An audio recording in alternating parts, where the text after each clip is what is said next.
Hello friends, स्वागत करती हूँ आप सभी का आपके अपने चैनल में। टीआरपी मामले को लेकर पहले से ही मुश्किलों में घिरे रिपब्लिक टीवी के editor in chief Arnab Goswami अब एक और नई मुसीबत में फंस चुके हैं।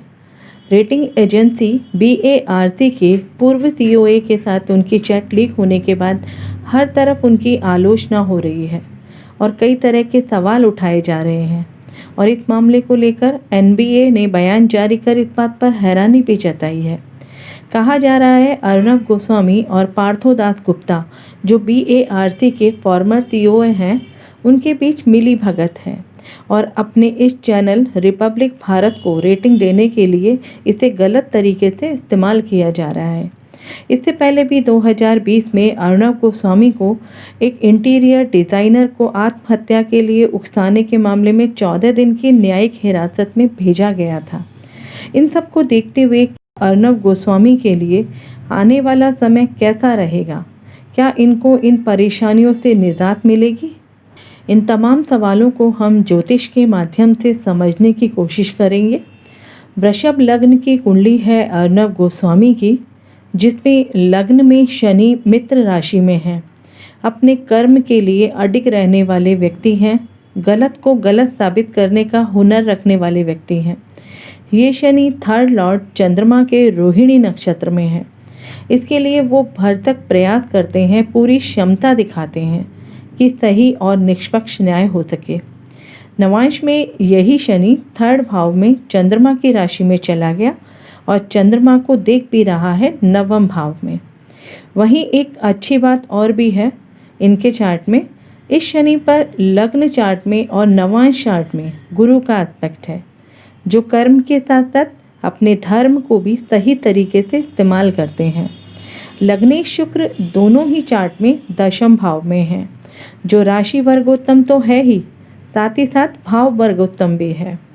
ये शुक्र षष्ठेश भी है, तो इनके शत्रु भी इनका नुकसान करने का पूरा प्रयास करते हैं।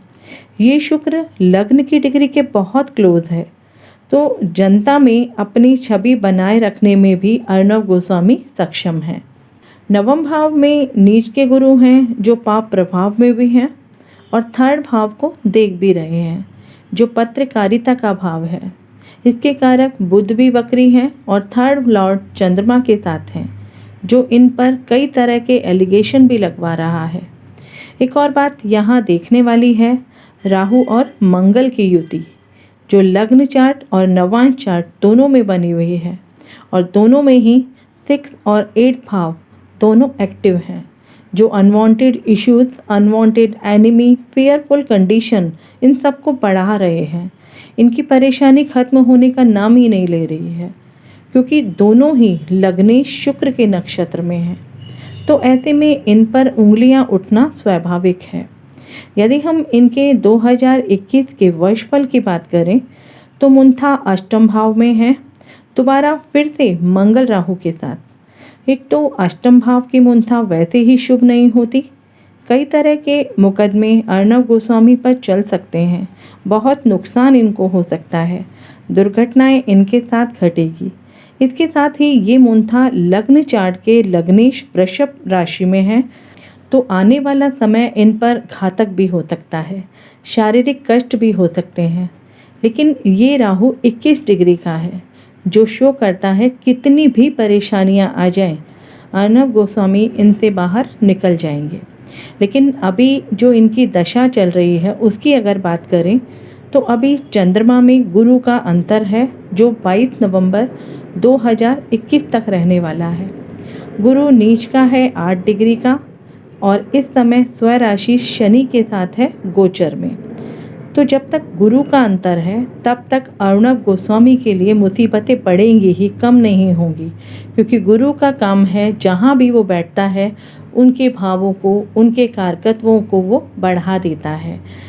शुक्र के लग्न के लिए गुरु वैसे भी अच्छा नहीं माना जाता, इसलिए गुरु जो है जहाँ बैठे हैं अपनी लॉर्डशिप के अनुसार वहाँ पर नुकसान करेंगे।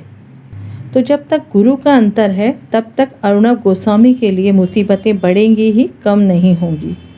ये प्रॉमिस इनका वर्षफल 2021 का चार्ट भी कह रहा है।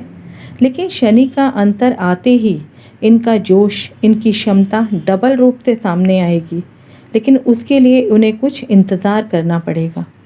रही बात उनके दोबारा अरेस्ट होने की, तो महाराष्ट्र गवर्नमेंट ने पहले भी इन पर मुकदमे चलाए हैं, इन्हें जेल भी हुई है, तो इनका दोबारा गिरफ्तार होना कोई आश्चर्य की बात नहीं होगी।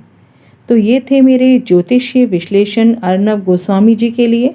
अगर आप भी ज्योतिष को समझना चाहते हैं तो चैनल को सब्सक्राइब जरूर कर लें, ताकि सभी नोटिफिकेशन आपको समय पर मिलती रहे। आप सभी अपना ध्यान रखें, स्वस्थ रहें। जय हिंद, जय भारत।